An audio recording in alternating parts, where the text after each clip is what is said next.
Hello BookTube! So today we are talking about Uprooted by Naomi Novik. I recently read this book as part of the Borrow-a-thon to fulfill the Try Before You Buy challenge. Didn't really go into it with a whole lot of expectations, though honestly I probably should have, because this book has jumped to the top of my reads so far this year. Uprooted is a fairy tale that takes place in a valley slowly being taken over by a malignant wood. The locals rely on a wizard known as the dragon to protect them. In exchange, every 10 years, the dragon selects one girl to be his companion. Agnieszka knows that her dearest friend will be chosen. Kazia is beautiful, brave, and talented. But everything changes when the dragon takes Agnieszka instead. So, another one of the reasons I kind of chose this book is that I've heard a lot of differing opinions on it. Like, it feels like either a lot of people really love it, or they kind of really don't like it. It's a little divisive, and I unequivocally fall into the really love it. So it's 5 stars. I literally read it in a 24-hour period, basically in 2 sittings. Could not put it down. And I shouldn't be surprised at all. Okay, so this is technically the first Naomi Novik original novel I've ever read. I've been a very long time reader of her fanfic. She writes fanfic. She is one of the founders of AO3. So she's one of my favorite fanfic writers. I've followed her from like a couple different fandoms. I shouldn't have even been surprised that I would love this book. But in my head, there are so many fanfic authors who I've read, and they write slash, and then they start publishing original works, and they're all het. And it's kind of like I'm just not super into the straight books necessarily, especially if I like them because they were writing queer fanfic. So a good example of this too is like Cassandra Clare. She was writing Harry Draco fanfic. I think. I never read her. I wasn't in Harry Potter fandom at the time, but she was writing that. And then she wrote The Mortal Instruments, which, they do have a queer character, but they're a het story. That's the primary pairing. And I really don't like them. So I was a little bit leery about Naomi Novik's works too. But you know what? Man, this book was so delightful on so many levels. I just loved it. I love the plot. I love the world building. I loved the magic. I really love the characters. Have I mentioned that I love the characters? Because I love the characters. So let's get into it. First of all, and I think this is one of the things that people find divisive, is this isn't necessarily a high fantasy novel. This isn't Brandon Sanderson. I don't know. I don't read high fantasy because I don't really like high fantasy. And I think that's one of the reasons I loved this book so much. This book is very much a fairy tale. Now, it's not necessarily a fairy tale retelling, though it has elements of other fairy tales in it. It's not a strict retelling or anything, and it's not trying to be. It's like an original fairy tale written from a very intimate perspective. Because that's the other thing. A lot of fairy tale retellings are told from kind of a distance perspective, historically or classically. I think intimate fairy tale retellings are becoming more popular, but it's a fairy tale told intimately, because it's first person and we're directly in Agnieszka's head. And so that's probably why people kind of, I think, want to confuse it with high fantasy when it's not. Because one of the criticisms I've heard of this book is that the magic system doesn't make sense. And it's like, well, A, I think it does. And B, it's fairy tale. It's not high fantasy. So there's something very clinical about modern high fantasy. It's all very system-based. It's a little bit like video games, right?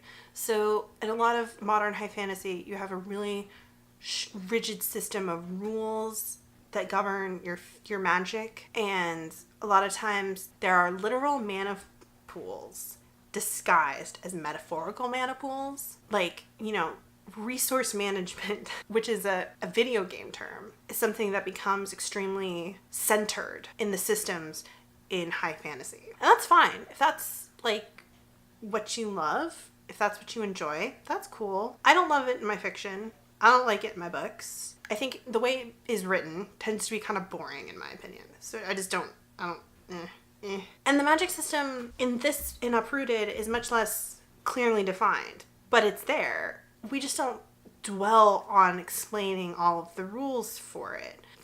Some of the rules are given to us. Some of them are implied. Some of them are just not talked about because they're not relevant. And the main character stretches the rules a lot. The rigid system of magic that we get a glimpse of, which is the dragon's magic, doesn't work for her. And so she kind of finds her own way in the magic, and the way her magic works is a lot more nebulous, less clearly defined. It's more about feeling it out. And I really love that. But I can understand why some people wouldn't. It's a matter of taste, I think, in some respects. I loved the characters. I love the characters so much. So, forgive me if I'm pronouncing her name incorrectly, but Kazia, Agnieszka's friend, the girl who was supposed to be chosen, but then who wasn't. I love the fact that she's not forgotten. She's brought back into the story. She's an extremely strong, well-developed, well-thought-out, interesting, complex secondary character. And I freaking love her. And I love the fact that even though her like obvious destiny was subverted by the main narrative, her preparation for her destiny prepared her for what actually happens to her. It's so good. I love her arc. I love the two main characters. I think another thing I've seen is that a lot of people don't like Agnieszka, or they found her annoying. She kind of edges on being the classical, like, clumsy YA heroine. It honestly didn't bother me because, like, the end goal of her clumsiness wasn't to make her desirable. Her clumsiness wasn't a character flaw.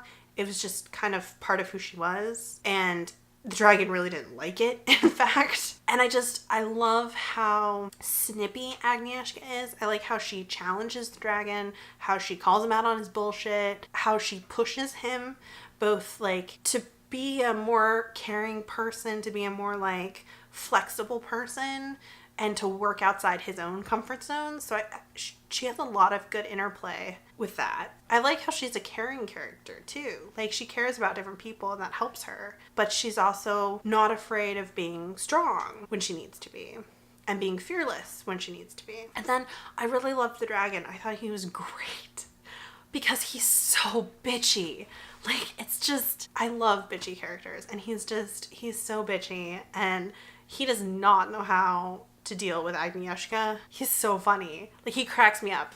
And I think one of the reasons he cracks me up a little bit is he kind of reminds me of if Draco Malfoy turned into a wizard in a tower.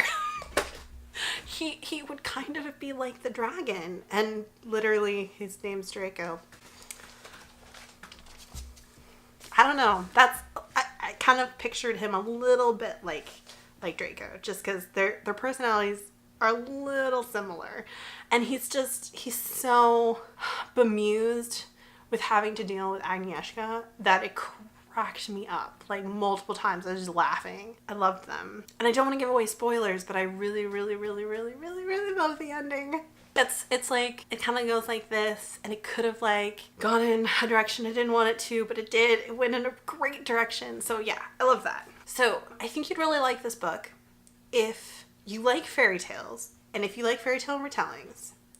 I think you'd really like it if you're a fan of Catherine M. Valente, because I gotta say, so I've been kind of on a Catherine M. Valente kick. I've been reading a lot of her books, and it felt very natural to pick up Uprooted. The writing styles, the author voices are very, very different, but kind of at the heart of the stories, they have, again, they're fairy tales. Fairy tale is very strong. Fairy tale elements are very strong. So I think if you like that, and if you like subversion of tropes and stuff, I think you'll really like Uprooted. Another thing, and I know I mentioned Discworld in my last book review, but again, I got this kind of Discworldian feel to these books. Now, it was a very different feeling. There's a tension between the court wizards and Agnieszka and how she does magic. That kind of reminded me of the clash between the witches in Discworld and the wizards of Ankh-Morpork.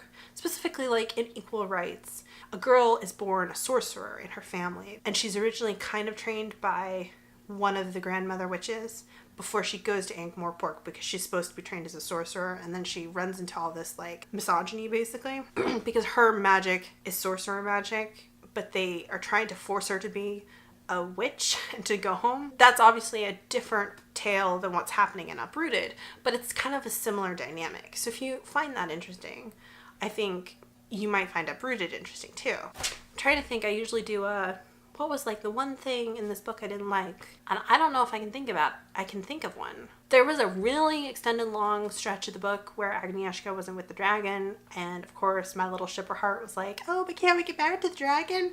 But like, what all the stuff that happened in that section was pretty good, and we got some Kezia, and we got Agnieszka's growth as a character and her striking out on her own and dealing with problems on her own. So I can't even really fault that in the book. I really don't buy books very often, and I rarely buy books that I have already read because I don't do a whole lot of rereading, except for like a few key books. Like there's a couple of books that I own that I reread very frequently, and those are the ones I own and hold on to.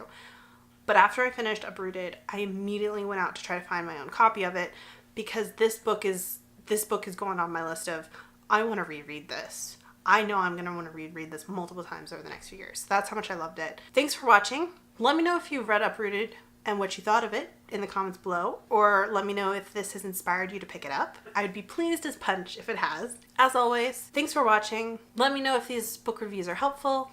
I have a lot of fun doing them. They really help me kind of like put my thoughts about a book in order, and I hope they're helpful to you too. And I'll see you guys all in my next video. Bye.